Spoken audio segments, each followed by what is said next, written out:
Hi everyone, I am Lloyd Adlawan and I am from grade 12 Candor, and I am going to talk about what is climate change, what are the effects of climate change, nature of climate change, how and why human activities affect climate change, and ways how to prevent climate change.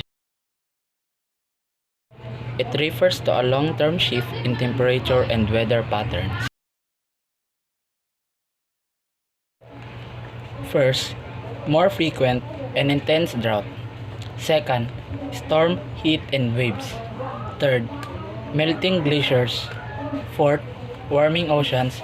And lastly, rising sea levels. These effects can directly harm animals and destroy the places they live, and can wreak havoc on people's livelihood and communities. Climate change may be due to natural processes such as sun radiation, volcanoes, or internal variability in the climate system. Generating power. By cutting down forests, is creating farm or pastures, or for other reasons, causes emissions, since trees, when they are cut, release the carbon they have been stored.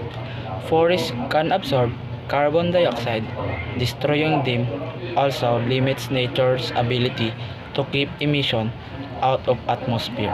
And lastly, consuming too much, such as our home, use of power, how we move around, what we eat, and how much we throw away, all contribute to greenhouse gas and emissions.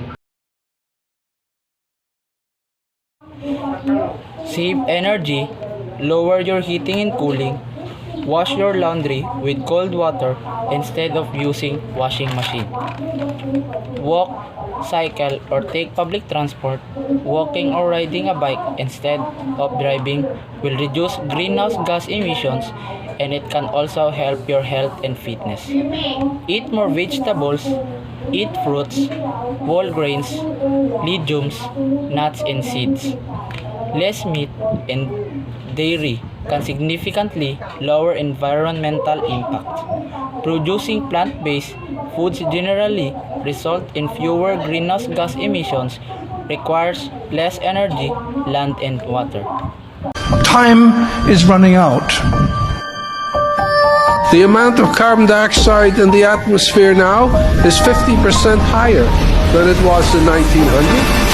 And not only are we piling in more and more carbon dioxide in the atmosphere, but we are chopping down the forests of the earth at a great rate. And the forests themselves are the most efficient consumers of carbon dioxide that there are on earth. We're going to destroy the ground because the soil of a rainforest isn't very good. We are actually tampering with the climate of the earth and with the very atmosphere that we breathe. When we talk about the disappearance of the ozone layer,